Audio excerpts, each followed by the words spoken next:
first I want to just explain blood sugar if anyone doesn't understand it. So you have different macronutrients that you can eat: proteins, fats, and carbohydrates. Proteins break down to amino acids, fats break down to fatty acids, and carbohydrates are going to break down to fructose and glucose. These are your sugars, your starches, things like potatoes, pasta breads, fruits, things that are also, fruits are primarily sugar, glucose and fructose, but you have other things like liquid sugars, like maple syrups. I always tell my clients to open their emojis, and if they see an emoji, it's most likely a carbohydrate, from a croissant, oh my God, that's to so funny. It's a froyo. Yeah. Yeah. Unless it's clearly a protein, it's probably other than the steak. There's a steak emoji. Yeah. The steak and the chicken and the avocado, you know what those are. But otherwise, it's probably a carbohydrate. And so when we look at how things break down, fats break down to fatty acids, they have zero effect on blood glucose. Proteins break down to amino acids. I like to keep it pretty simple for my clients and say they have minimal to no effect on blood glucose levels. I will put the caveat asterisk that your body has the ability to create glucose from proteins called gluconeogenesis. But that's also important for you to note, because there are essential amino acids that you have to get from your food, whether you are raw vegan or carnivore. I don't care what lifestyle you're leading. Your body needs amino acids to make cells in your body, neurotransmitters, hormones, skin cells, muscle cells, everything. So critically important that we're getting amino acids from our food.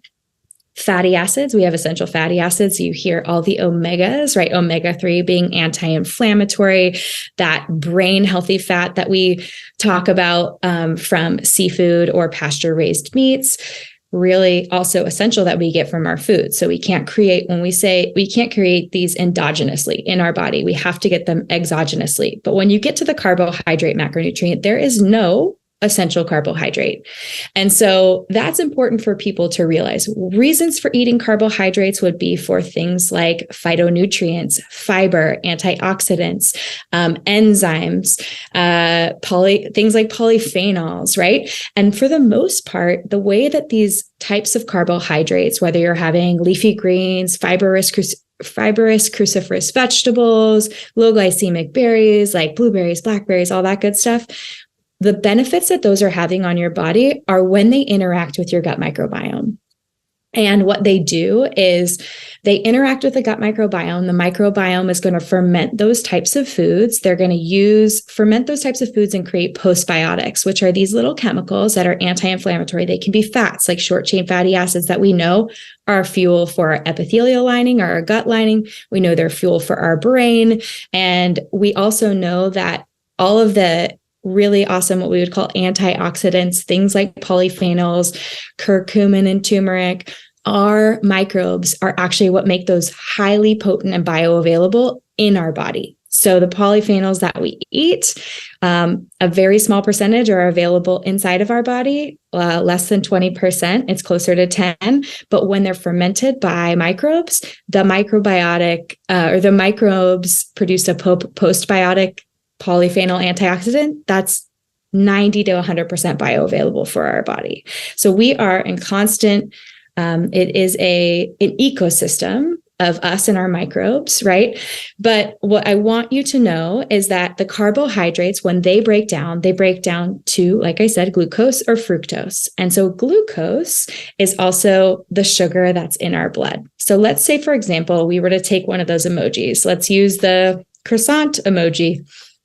You eat a croissant, you chew it, right? So you have some enzymes in your mouth that are breaking it down. It drops into your stomach. You're going to have hydrochloric acid and more enzymes breaking it down in that digestive process throughout your stomach and your small intestines. And as it's broken down and then fermented by those microbes, it's then going to pass through your epithelial lining or your gut lining, which is 1 cell thick, and it's going to make its way into your body. And so the goal would be that those would be broken down to individual units of glucose and fructose. Now, fructose is going to be metabolized in your liver, so it's not going to have an effect on your blood glucose. Indirectly, it will. But anything that's breaking down to glucose, sugars and starches, is going to make its way into your bloodstream. And it's going to go into your bloodstream. So I always tell my clients, if you were to have a croissant and it was a large croissant, let's picture 10 little croissant emojis floating in your bloodstream. They've made their way in. That's your blood sugar going up. And your body looks at that as a source of energy. And it says, okay, great, let's put it away so we can use it for energy. Because you're not going to use it actually in your bloodstream. It needs to make its way into a cell to create energy. And so insulin is released from your pancreas. This is a storage hormone, an anabolic hormone. It's going to shut down lipolysis, or the breakdown of fat. And so we take that glucose and we pull it into our liver. We wrap it up into glycogen and we store it as glycogen in our liver. And then we do the same thing in our muscles. So you can think about your liver as the first gas tank. It's going to store some gas. You can think about your muscles as the trunk. Like, you don't have extra room in that gas tank because you only got a little bit in your liver. But guess what? You can buy a Mini Cooper by just lifting a little bit of weights. You can buy, a Explorer. If you're the person who lifts bigger weights, then you have a bigger trunk.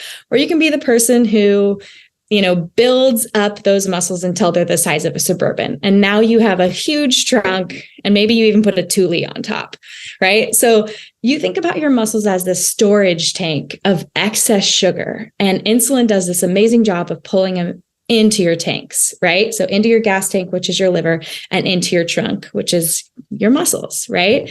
And so that's the only thing you have control over. You don't have control over how much space is in your liver, and you do have control over the size of the tanks where you can store sugar, which is your muscles, right? So we think about this spike of eating a carbohydrate, breaking it down through digestion, pushing that sugar or absorbing that sugar into our bloodstream, our blood sugar going up, insulin being pushed into our bloodstream to put it away into our liver and our trunk or our muscles, right? The two really amazing places that store sugar for energy.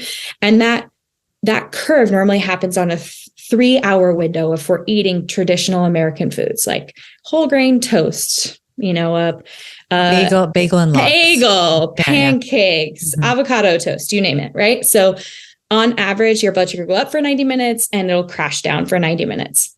Old science, metabolic health science would say you should eat 5 to 6 small meals a day.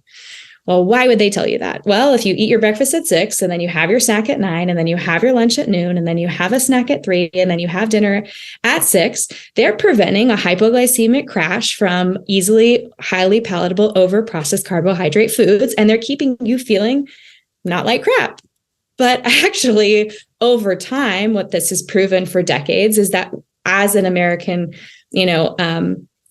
as Americans and in our country, we have not only seen inflammation go up because insulin is a driver of inflammation, but we have seen fasting blood sugar not come back down to a normal range, but actually go up over time. And that happens in clients who I track with CGMs. You mentioned Casey Means.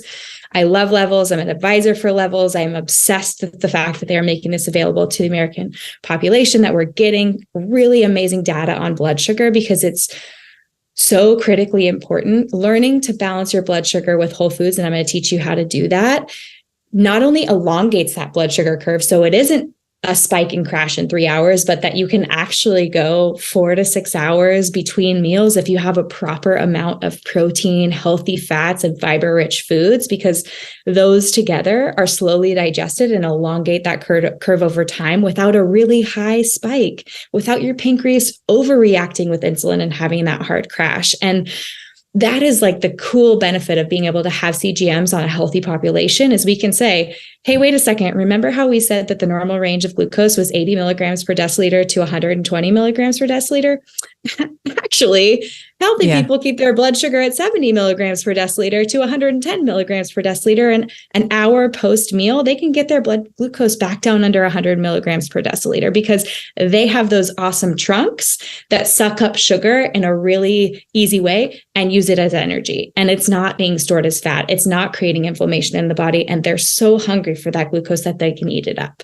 So I can go on and on about the benefits of balancing blood sugar and learning to balance blood sugar, from focus and retention to mood to hormone balance to basically having the body composition that you're looking for, to energy levels, sleep. I mean, elevated blood sugar over time increases your chances for metabolic syndrome, type 2 diabetes, heart disease, polycystic ovarian syndrome, and Alzheimer's.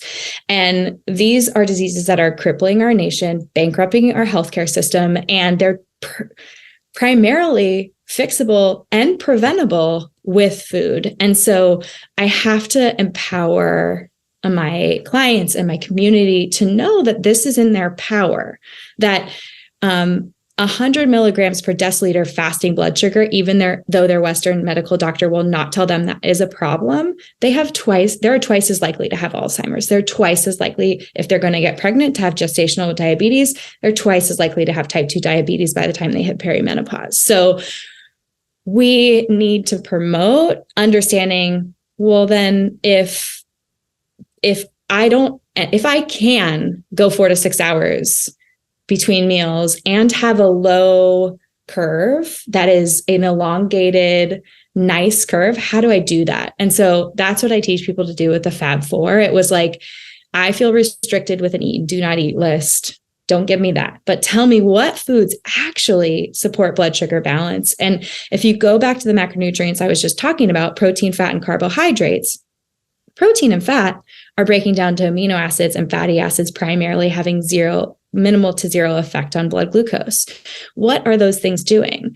They're regulating over half of your hunger hormones and making you feel full and satisfied. You have nerves that innervate your gut that are specifically looking for amino acids and fatty acids like omega-3s. These are essential for our body to get to them. And we talked about this before the show started, but protein satiety theory is really looking at people will eat until they get the amino acids that their body needs.